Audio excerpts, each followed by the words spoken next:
नमस्कार दोस्तों, study with देव चरण में आपका स्वागत है। दोस्तों, अब देखते हैं पाल वंश और सेन वंश, दो वंश की चर्चा हम करेंगे इस वीडियो में।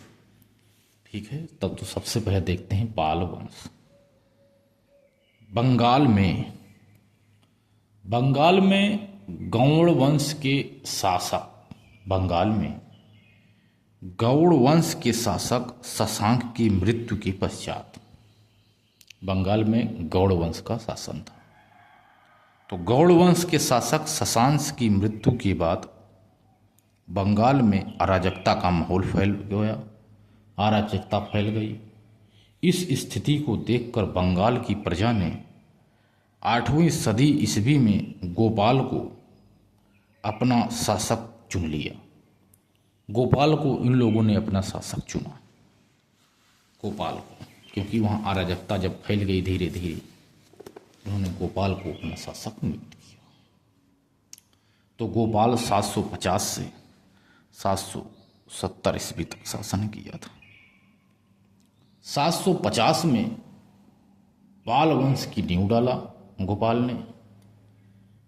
ने 750 ईस्वी में पाल वंश की नींव डाला। यह गोपाल बौद्ध धर्म का अनुयायी था। गोपाल ओदंतपुरी विश्वविद्यालय बिहार की स्थापना भी किया था। गोपाल ओदंतपुरी विश्वविद्यालय बिहार की स्थापना भी किया था। ये हो गया गोपाल। इसके बाद आता है धर्मपाल, जो 770 से 810 ईस्वी तक ये थे धर्मपाल। गोपाल के बाद धर्मपाल का जो धर्मपाल है, ये पाल वंश का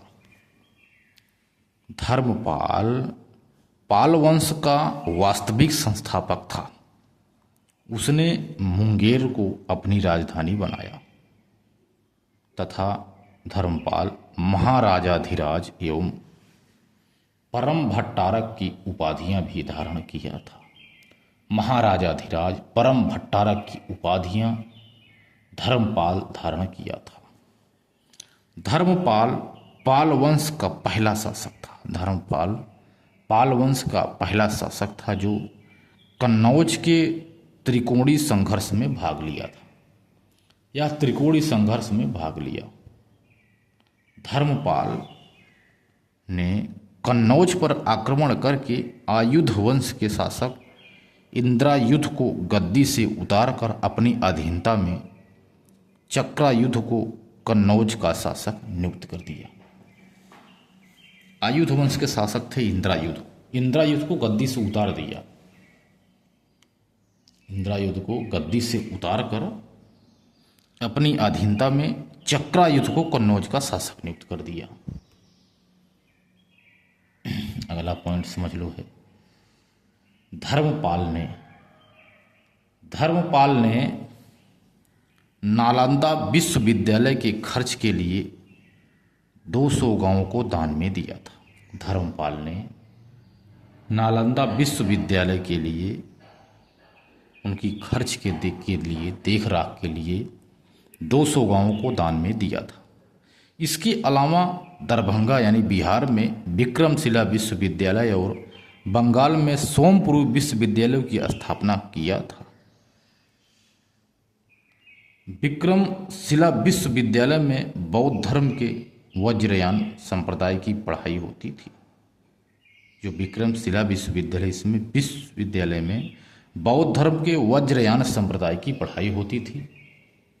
इस विश्वविद्यालय के कुलपति आचार्य आतिश दीपांकर बौद्ध धर्म का प्रचार प्रसार करने के लिए तिब्बत की यात्रा किए थे। आचार्य आतिश दीपांकर। इसके बाद धर्मपाल बौद्ध धर्म का अनुयायी था। उसके दरबार में हरिबंधु नामक बौद्ध भिक्षु निवास करता था।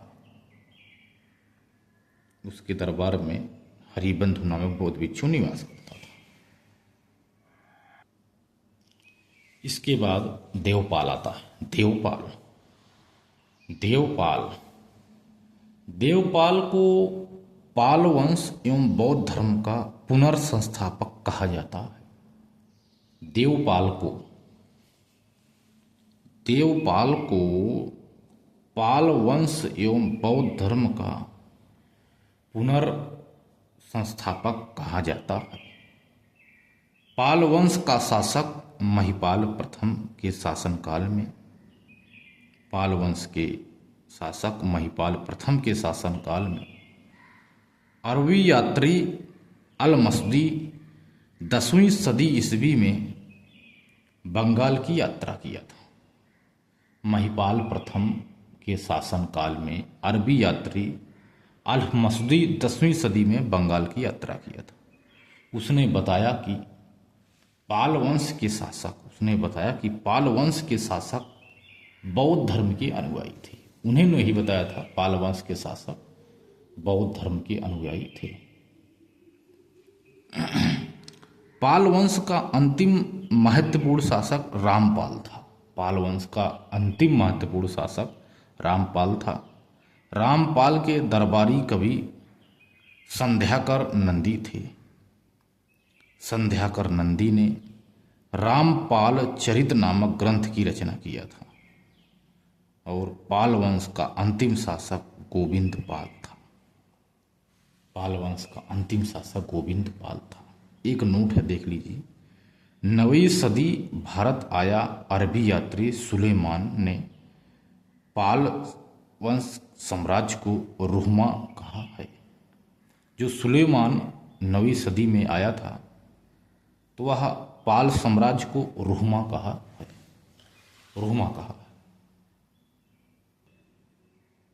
पाल वंश के बाद देखते हैं दोस्त, अब देखते हैं सेन वंश।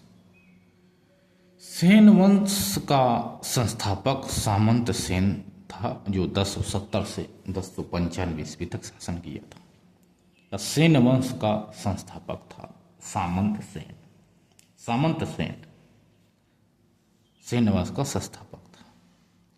राढ़ यानी उत्तरी बंगाल में राढ़ है, इसे सामंत सेन ने राजधानी बनाया था। सेन वंश का वास्तविक संस्थापक विजय सेन था, जो 1095 से 1158 ईस्वी तक शासन किया था। विजय सेन वास्तविक संस्थापक था, लेकिन संस्थापक सेन वंश का सामंत सेन थे।